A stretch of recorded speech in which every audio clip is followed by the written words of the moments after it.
right, welcome inside the 2015 Ford C-Max Hybrid. 2015, I say? Correct. All right, with me is Jason Camp, and we are here in downtown Portland, Oregon at the 3rd annual Drive Revolution. First time for me in this hybrid, and not for you, but for me, and that's okay. So as I start this up, we won't hear anything. Tell me about the powertrain on this one. It is obviously a hybrid vehicle, so it combines a 2-liter gasoline engine with a electric motor and lithium-ion battery. So fairly typical combination for hybrids. What is unique about our vehicles is that it is a full hybrid. It can run on electric or gas or a combination of the two. So the car seamlessly decides which combination gives you the best fuel economy. And so one of the things you can watch is your meter in the bottom left corner of the dash. Okay. And it does a number of really neat features. One, it shows you the battery level and the fuel level, of course, but also if you look at the bottom, it's got an EV meter. Yes. And as you step on the gas, you'll transition from electric to gas. Okay. And so as you are tipping into the throttle, you can gauge how much throttle you can use before it transitions to gas. So it helps you learn to drive the vehicle. It's a driving coach. And then when you step on the brakes, it'll switch to demonstrate regenerative braking. Mm-hmm. So you can see how efficient you are in your braking effort as well. So while you're driving, it trains you to be a better hybrid driver. I want to say that's a smart car. I know that's a different term for a different vehicle, but it's smart. It's an intelligent car. Absolutely. And it helps you be a better driver and to save fuel. So for right now, you're in EV mode, so you're just electric. You notice the engine shut off. It was totally seamless. Mm-hmm. As you step on the gas, you see that you're using more electric. As you tip in a little bit harder, it turns on the gas engine. So now, right now, you're working on a combination, and then it switches back to pure electric. Yeah, I don't really tell the difference. It's every generation of this car, and everyone's car gets better and better with the management of the transition between gas and electric, especially the ability to start the engine instantly. So even at a stop like this, if you needed to pull away really aggressively, as soon as you get into the throttle, the gas engine will start instantly. Test it here. Yeah. Oh, I did hear it kick in. Yeah, if you're listening for it, you can tell, but if you're not, it's almost impossible to feel. It's that quick. Some of the numbers, do you have offhand of horsepower, torque, combined, all that kind of thing?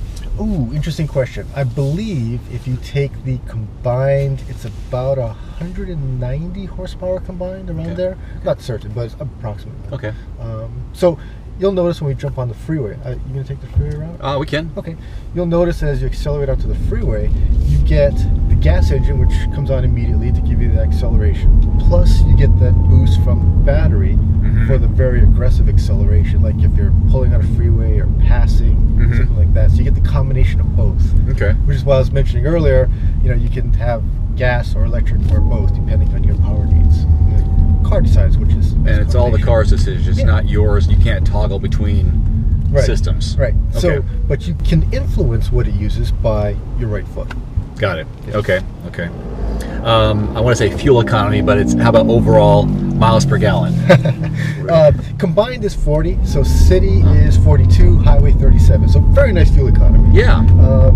Some of the folks that I've been riding with have been getting in the high 30s, depending on how they're driving. Others that are real lead-footed are getting in the mid-30s because they want to feel the acceleration and such. So. And did you already mention potential range?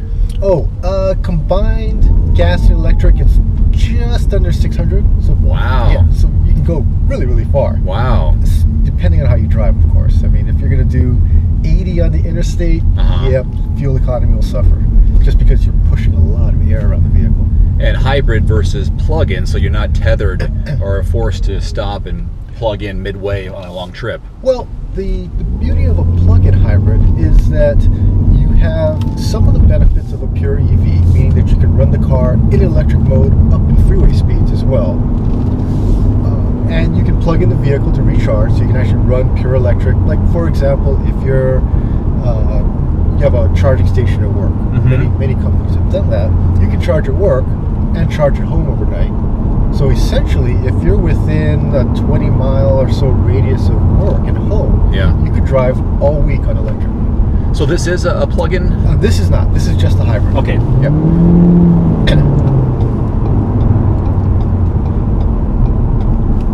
Okay. So it's Ford offers a number of solutions to advanced powertrain, just because no one solution is best for everyone. So, for example, we also have a EcoBoost family of engines, which is small displacement turbocharged engines. We combine that with variable valve timing. Right. So we're able to generate very flat linear torque curves, lots of horsepower, lots of torque, to simulate a much larger engine. The beauty of turbocharging is power on demand. Yes. So, once you get a car up to speed on the freeway, you don't need, take a Mustang. You don't need 400 horsepower to drive 65 at steady state. Correct. It's probably only using a neighborhood of 30 or 40 horsepower to maintain speed. So the turbocharger gives you the power on demand, but not when you don't need it. Got it. So if you're driving at normal freeway speeds, 50 here in Portland, you're not using the turbocharger, you're just maintaining your speed. So you get small displacement fuel economy.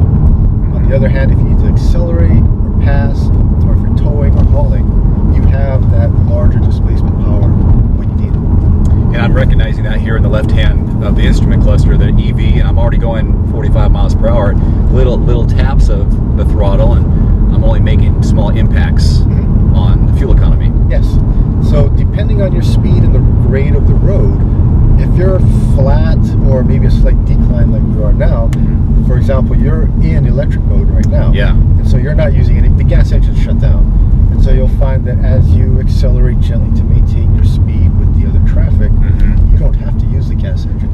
Okay. And the coach is great for that because it gives you a feel for how much throttle input you can use to maintain your speed. And so part of driving a hybrid is judging your distance with the car in front, watching the stoplights ahead of you, planning your driving a little bit farther ahead rather than following the car immediately in front of you. So you call that the coach? It's a driving coach. Yep. Driving coach, okay. Okay. And then a nice feature is on the right-hand panel, there's a tree that grows leaves. Oh, it's actually growing, so there's more leaves as I go? So as you drive aggressively, you lose leaves. And as you drive conservatively, there's one. It grows more leaves. Yeah, it's a nice little feedback Rebirth. loop. It's a nice little feedback loop for you. Yeah. Economically, price point here is still under 30 grand in the high 20s. Yes. How competitive is that with others in the market? I mean, it's got to be within a certain range. Yeah, I mean, if you look at different classes of vehicles, everybody tends to cluster within certain price points because that's what the customer's looking for. So, I mean, it's pretty tough to find a vehicle that's not in that low 20 to high 20 price range. I mean, that's kind of where many vehicles fall right now. I mean, it's tough to find a vehicle that's under $30,000 because that sort of 20 to 30 is sort of that sweet spot where many cars fall into in this category, of course. And they're going to look at the price point, they're going to look at fuel economy. Those two big things are usually the factors, and then they go with how financing, because you talk to a dealer, and an important factor for a dealer is the ability to finance a vehicle. And so what lease rates are available, what's the loan rate, what's the customer's ability to qualify for a loan or a lease really affects them. I mean, you'll look at certain vehicles are really appealing to certain age groups just because they might have to hit that magic number where it's a $100 a month payment or it's a $200 a month payment. So that is the sales and marketing side of the business. Sure. Yeah. And because I'm still getting familiar with the Ford lineup, there's a C-Max that's straight up? C-Max is available with hybrid or plug-in hybrid. Okay. The Fusion is available with hybrid, plug-in hybrid, and the EcoBoost engines. Okay. So that's a slightly broader range. Okay. All right. Well, good. Jason, thank you for the tour of Portland and the Ford education for myself as well as my followers. Absolutely. You're welcome.